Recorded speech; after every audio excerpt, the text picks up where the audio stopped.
Welcome into the ArtGibbs Sports Business Podcast. This is episode 25. And in this episode, we're going to talk a little bit about the Tour de France towns. We've talked about the teams a little bit, some of their economics. We're going to talk about the towns, how they're affected, how their economics can be affected in this episode. All right, so the Tour de France, of course, is this 20-day or 20-stage race that goes throughout the countryside in France. It's a very popular race. And one of the revenue components, and of course now it's a very small amount, maybe 5% of the ASO who puts on the race, their revenue, maybe 5% of it is the amount of money that these towns pay to the tour for the tour to come there. Now, what we're going to do in this episode, this real quick episode, we're going to look at one very iconic town or area and how the tour going there has affected the economics and the economy of that town. Okay, so this town is Alpe d'Huez, and Alpe d'Huez is a ski resort basically that the riders ride to. Now, we've talked a little bit about the Alpe d'Huez stage. There's, many times like 1 million people along the stage. It's spectators. There's it's an iconic climb. It's been in the tour many times. We're going to talk about that here.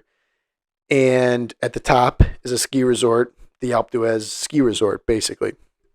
Now, okay, so let's talk a little bit about the history of that and kind of where Alpe d'Huez fits in the tour. So Alpe d'Huez was first incorporated in the tour in 1952, and the businessmen in that town paid about $4,000 to have the tour come through their town. Now, the race went through Alpe d'Huez in 1952. It went back in the 70s. It went back through.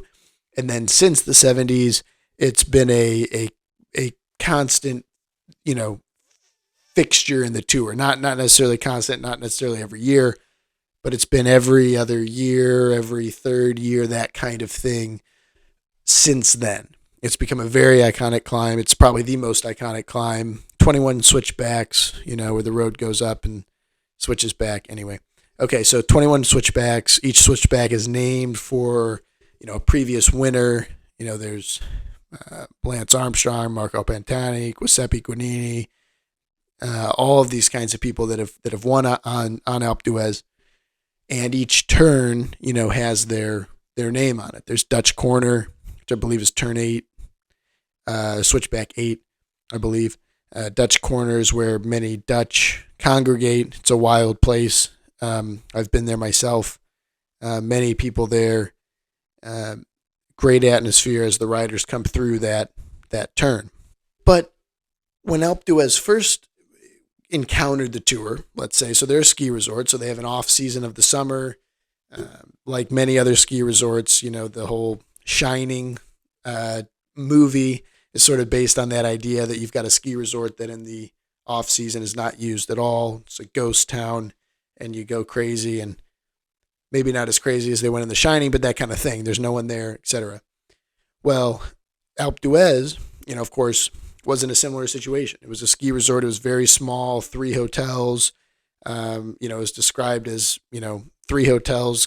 You go up a potholed road, there's 3 hotels at the top. That's it. Well, then, of course, the tour comes through.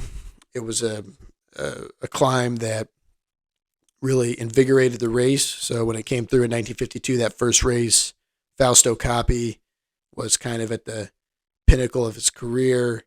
He had won the Giro. He had done all this stuff. He was, several places back in the tour when the tour arrived to the base of Alpe d'Huez. On Alpe d'Huez, throughout that climb, he, fought back. He matched the attacks, and then he went on the attack himself, took the yellow jersey, and took it all the way to Paris to be the overall winner. And then similarly in the 70s, it was a big piece of the race. The winner, or the person in yellow after, sort of took it all the way to Paris. And so it kind of started off with this lure of, it's a decisive climb. It's a very difficult climb. It starts very hard from the beginning, has, a little less gradient throughout the middle, and then keeps pushing on towards the finish. And so what the end result is, and what's ultimately happened for Alpe d'Huez after they paid this initial money and then subsequently paid money as well. But they've built Alpe d'Huez into a massive resort. It has a whole nother economy.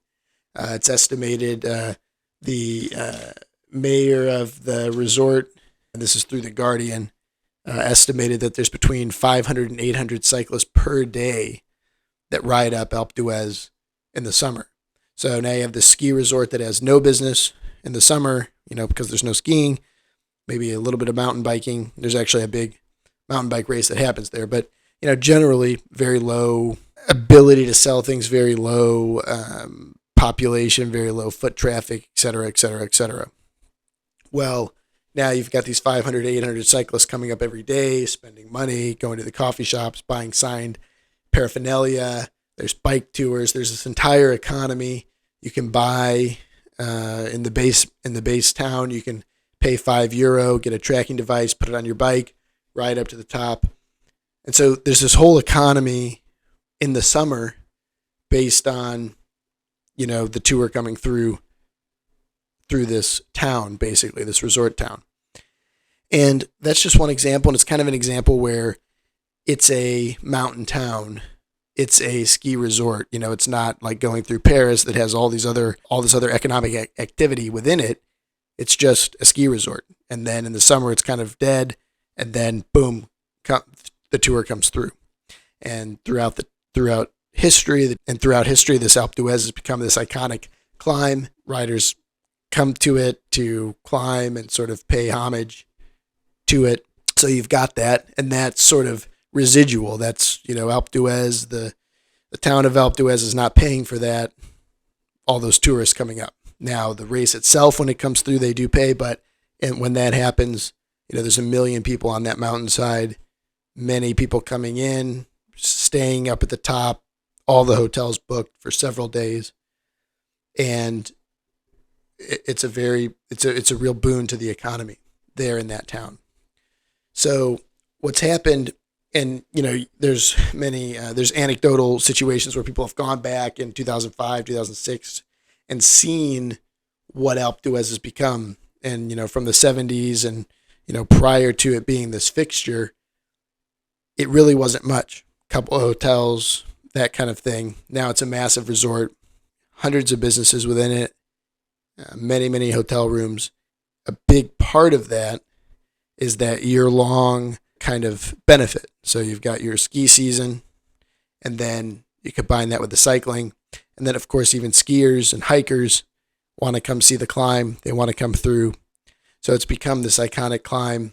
So there's an iconic climb in the tour, and it's built this small city at the top. Yeah. And, again, now there's 1,700 permanent residents in Alpe d'Huez. There's 32,000, something like that, hotel room beds or resort beds or condo beds in the resort itself. So this iconic climb has built a city at the top of it, basically in the process as well. So that's a little on Alpe d'Huez. Thank you.